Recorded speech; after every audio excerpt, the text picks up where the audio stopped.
Bonsoir les amis, fratelli Juventini, bienvenue dans cette nouvelle vidéo. Donc comme vous le savez, les taux se resserrent.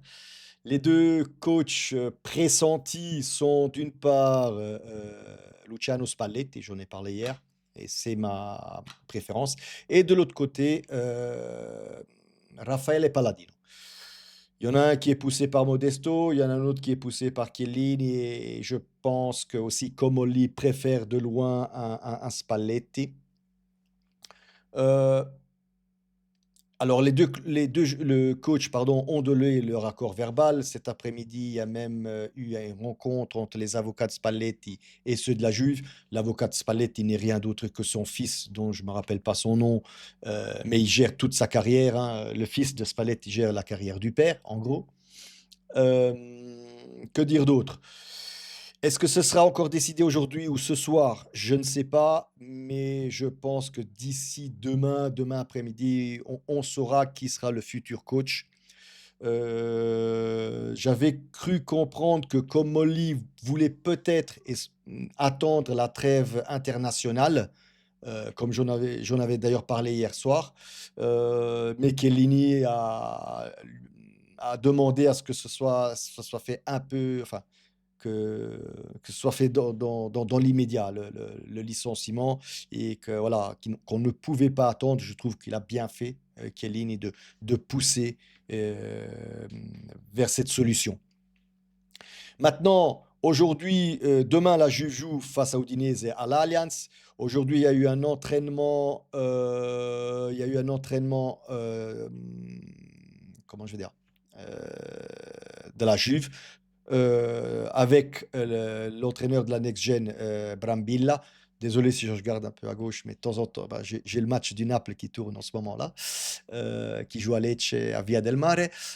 Donc je me suis perdu là. Ah oui, donc demain, Brambilla sera sur le banc. Pour moi, et j'espère que ce sera Spalletti, sera sûrement dans les gradins, dans les tribunes, en train de regarder. Mais voilà, mais ne vous attendez pas que ce soit un Spalletti ou un Palladino qui soit sur le banc demain soir. J'espère qu'on gagnera quand même le match à l'Allianz. Maintenant, revenons un peu sur Spalletti pour les personnes qui ne le connaissent pas. Spalletti, c'est quelqu'un, vous le connaissez, enfin, vous le verrez tout de suite, un charisme brut, même dans ses conférences de presse, des fois, il parle très lentement, il pose ses mots, il ne répond pas du tac au tac. Quand on lui fait une question en conférence de presse, il réfléchit 2, 3 secondes avant de donner la réponse. Et des fois, c'est inquiétant, on va dire ça comme ça. Mais voilà. En tout cas, Spalletti, lui, privilégie le 4-3-3 ou le 4, un peu moins le 4-2-3-1. Euh, il aime quand les ailes débordent, il aime un milieu de terrain qui dicte le tempo. Je ne sais pas comment il va faire avec nos propres joueurs parce que Thuram peut-être, mais un Locatelli que je ne veux plus voir, je le redis, dicte un tempo, ça me paraît un peu compliqué. J'espère que Thuram pardon, trouvera un deuxième souffle. En gros, euh, euh, comment je veux dire, Spalletti, c'est un entraîneur, voilà. Il a entraîné, ça fait 30 ans qu'il entraîne, hein, quasiment. Il a commencé par l'Empoli en troisième, pas en deuxième, en troisième division, qui tout doucement l'a fait monter en Serie A. Puis passage à la Roma dans les années 2004, 5, 6, quelque chose comme ça. Je peux regarder, mais je ne me rappelle plus exactement. Ouais, de 2005, 3, 4 ans, 2005, 2009. Passage à la Roma où voilà, il a entraîné Totti, il s'est inventé un Francesco Totti, Falso 9 aussi. C'est lui qui lance toutes un peu ces petites modes. Je crois que c'est même lui qui a lancé le Falso 9 avec un numéro 10 là devant. Voilà. Et puis, suite à son passage à Rome, il est allé en Russie, au Saint-Pétersbourg, ou... Attendez, je vais aller regarder. Saint-Pétersbourg, c'est ça? Au Zénith Saint-Pétersbourg, voilà, où là, il a gagné la Première Ligue, Coupe de Russie et tout ça. Donc, je lis, hein, parce que ce qui s'est passé en Russie, je connais pas trop, hein. Et là, c'est là où il a testé son fameux 4-2-3-1, qu'il a ramené en Italie quand il est venu à l'Inter. qu'il a essayé à l'Inter, mais ça n'a pas vraiment été à l'Inter. Je crois qu'il est resté 1 an ou 2. La première année, ils sont arrivés troisième, quatrième. Ils sont partis en Champions League et puis l'année de la Champions League, Spalletti est parti. Et là, voilà, où Spalletti a été consacré, où il y a eu vraiment le Graal de Spalletti, c'est à Naples, quand il a pris en main l'équipe du Naples et gagné le Scudetto, le troisième Scudetto de Naples en 2021, 21-22, 20 ans, oh là là, j'ai du mal ce soir, j'ai du mal. Voilà, 20 ouais, en 22-23, pardon. 22-23. Donc c'est là où il a gagné le Scudetto avec Naples. Alors oui, les amis, ah oui, il y a encore le passage en national, mais là, clairement, Spalletti n'a pas bien fait. On voit enfin, là, on a compris quelque part que Spalletti, c'est toujours le Naples, hein, que Spalletti était un entraîneur, mais que Spalletti n'était pas un sélectionneur, comme il l'a fait dans la Squadra Azzurra. Ça n'a pas été, ça n'a pas, franchement pas été. Avoir les joueurs pendant 2 semaines et puis jouer, non, c'est pas le dada de Spalletti. Ça n'a vraiment pas marché de ce côté-là. Voilà. Sinon, que dire de plus de Spalletti? Pas plus que ça, les amis.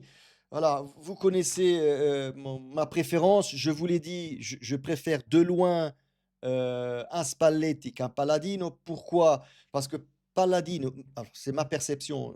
J'ai l'impression que c'est un Tudor numéro 2, donc frêle, dans le sens où il risque de se faire, il risque de se faire bouffer euh, par, par les joueurs, notamment un Locatelli, comme ça s'est passé, un Cambiaso, enfin c'est ténor, hein, un Gatti, un Vlahovic peut-être, mais beaucoup moins, parce que Vlahovic, je le sens très professionnel de ce côté-là, mais surtout un Locatelli et un Cambiaso. Donc voilà, c'est pour ça que je préfère de loin, encore une fois, je le redis, d'un Spalletti qui tient tête à ces joueurs-là, tient tête aussi à la dirigeance quand quelque chose ne va pas. Maintenant, encore une fois, je le dis, si Spalletti vient, le mercato d'hiver risque d'être très important pour lui parce que je ne sais pas comment. Bon, au vu du jeu que veut. Enfin, je vois le jeu de Spalletti, son 4-3-3 offensif ou 4-2-3-1 avec des ailes, des bons milieux. Malheureusement, elle, ça va encore, mais des bons milieux, on n'en a pas. Donc, dans le mercato d'hiver, il va falloir prendre un ottimo centrale, un très très bon milieu de terrain. Je ne sais pas lequel, les amis. Sûrement Spalletti a sa vision. Ce qui me fait peur, c'est que Spalletti aura sûrement sa vision, mais on n'a pas de directeur, on n'a toujours pas de directeur sportif qui peut l'appuyer face aux décisions de la dirigeance d'un Comolli ou de quelqu'un d'autre. Voilà, ça, je n'aime toujours pas. Donc, j'espère franchement qu'un directeur sportif sera nommé d'ici ou juste après le conseil d'administration qui aura lieu début novembre. Donc voilà. Sur Palladino, voilà, je ne sais pas trop quoi vous dire sur Palladino. Je n'ai pas regardé sa fiche technique. Et encore une fois, j'ai pas envie de la regarder parce que j'ai pas envie qu'il vienne à la Juventus. Une autre nouvelle, les amis, c'est que a priori, la Fiorentina, les amis, vous savez que la Fiorentina, ça ne va pas du tout en championnat cette année. Je ne sais pas s'ils ont gagné un match. Je pense qu'ils n'ont gagné encore aucun match sur les 8 matchs. Encore dimanche, ils ont failli perdre face à Bologne, si je ne me trompe pas. Ou à Bologne, il lui manque deux pénaux. Là aussi, un scandale, les arbitres.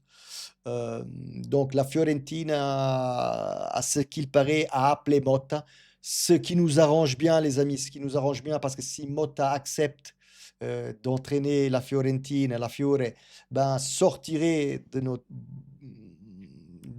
enfin, c'est un salaire en moins, hein, en gros. Hein.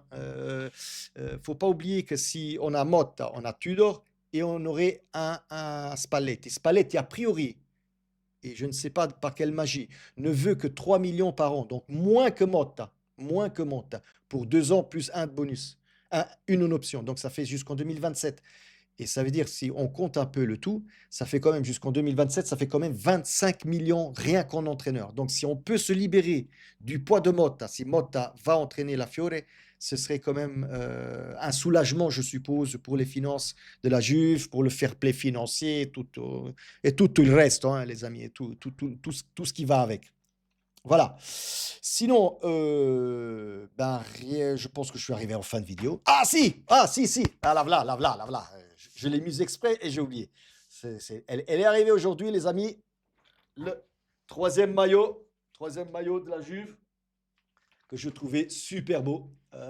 Je suis désolé, mais voilà, il a coûté cher, l'authentique, mais bon, c'est 150 euros, hein, les amis.